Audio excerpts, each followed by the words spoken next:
Tamamilə doğrudur. Azər müəllim, dünya iqtisadiyyatında baş verən çalxalanmalar bütün ölkələrdə qiymət artımına gətirib çıxarıb.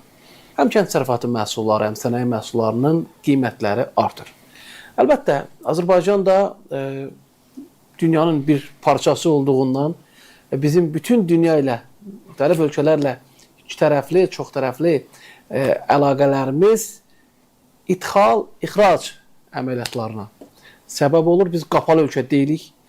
Biz dünya ilə əlaqədəyik. Hansı ölkədən məhsul alırıq, hansı ölkəyə məhsul ixrac edirik. Ona görə də istər-istəməz bizim ölkəmizdə də müəyyən qiymət artımı müşahidə olunur. Həm sənaye mallarında bu qiymət artımını biz görürük, ərzaq məhsullarında bu qiymət artımını biz görürük. Bəzi sosial şəbəkə istifadəçiləri bunu Azərbaycanda qiymət artımı kimi qiymətləndirirlər, amma bu tamamilə yanlışdır. Biz dünyanın tərkib hissəsiyik. Dünyada artan qiymətlər bizim də ölkəmizdə qiymət artımına səbəb olur. Soruşmaq istədiyim nədir? Onu soruşmaq istəyirəm ki, siz bir iqtisadçı kimi necə proqnozlaşdırırsınız? Bu qiymət artımları nə qədər davam edə bilər və nə qədər arta bilər? Bilirsinizmi, özünüz də qeyd elədiniz ki, biz dünyanın bir parçasıyıq. Biz adada yaşamırıq.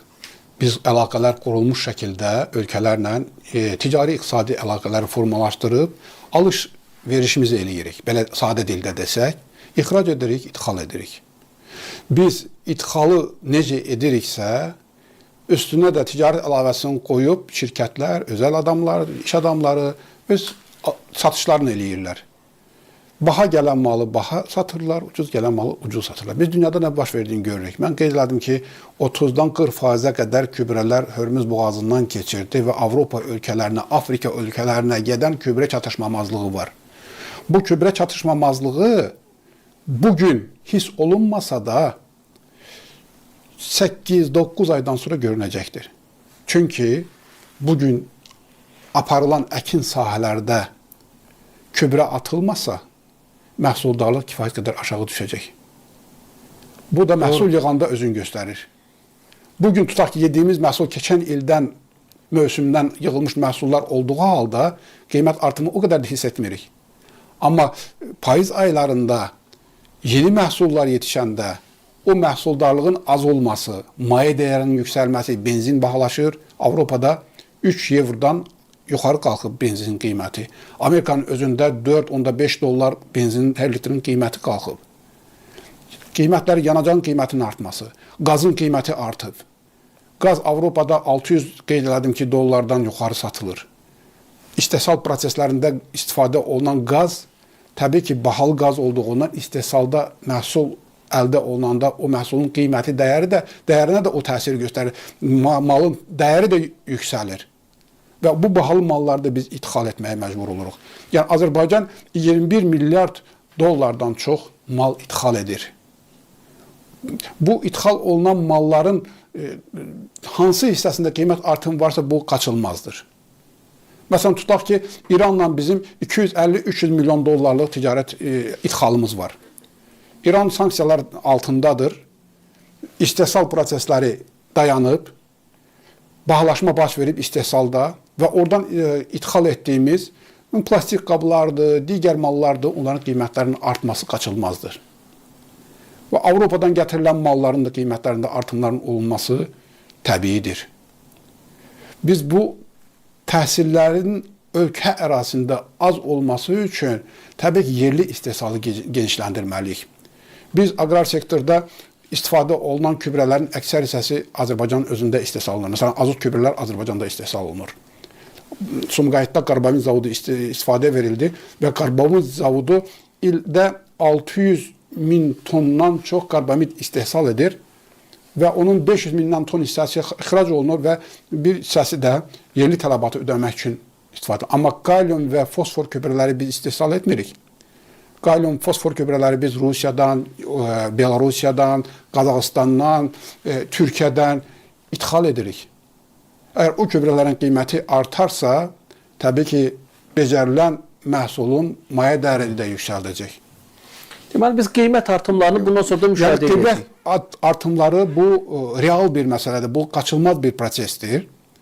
Və bu prosesdə biz dövlətin vəzifəsi bu prosesdə insanların daha çox əziyyət çəkməməsi üçün sosial siyasətin genişləndirilməsidir. Məsələn, tutaq ki, keçən ildə orta aylıq əmək haqqı 9.3% artdı. Bu ildə əmək haqqlar pensiyalarda 9.3% baş verdi. Artım səviyyəsinə görə baş verdi. Məsələn, Mərkəzi Bankın bir ayda yoxdur. Bu günlərdə açıqladığı açıqlamada il ərzində proqnozlaşdırılan inflyasiya 5.5% idi və bu ilin sonuna qədər 5.9%-ə qədər artacağı, yəni proqnozlaşdırılandan daha da çox olacağı ilə bağlı bir məlumat verdi. 5.9%-ə artacağını bildirdi. Yəni, əgər manatın alıcılıq qabiliyyəti, manat deyiləndə əmək haqqının, tutaq ki, insanların pul gəlirlərinin alıcılıq qabiliyyəti kəskin azalarsa, inflyasiya riskləri yüksək olarsa, malların qiymətlərində kəskin artımlar olarsa, təbii ki, dövlət özünün sosial alətlərdən istifadə edərək müəyyən paketlərin imzalanması da mümkündür. Məsələn, 2018-ci ildən bu günə qədər ölkəmizdə 5 sosial paket imzalanıb və 5 sosial paketin maliyyə yükü 8 milyard manatdır və 4 milyon insanın rifahına müsbət təsir göstərib. Pensiyalar, maaşlar, müavinətlər artırılıb.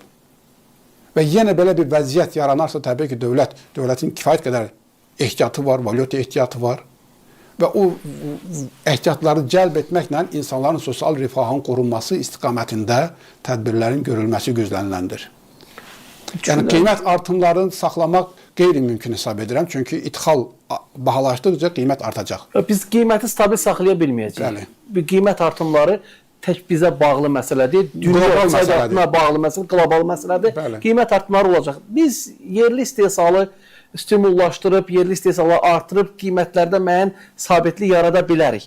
Niyə bunu ifadəni işlədirəm? Çünki qiymət artımı ola bilər, illər uzunu davam edəcək. Çünki qlobal iqtisadiyyatda baş verən proseslər, beynəlxalq vəziyyət onu göstərir ki, bəzi kritik məhsullar var ki, o kritik məhsulları dövlət, yəni daha çox vacib həyati məhsulları dövlət ehtiyatları agentliyi yaradılıb və dövlət ehtiyatları agentliyi tərəfindən ehtiyat yaradılaraq lazım gələn vaxtı bazarı tənzimləyir. Məsələn, çörəklə bağlı vacib qiymətin tənzimlənməsində yəni ehtiyatlardan istifadə edir və digər belə bir neçə məhsul var ki, onların qiymətləri sabit saxlamaq və insanların rifahını birbaşa təsir edən məhsullardır onlar sabit saxlanılır dövlətin təsiri ilə.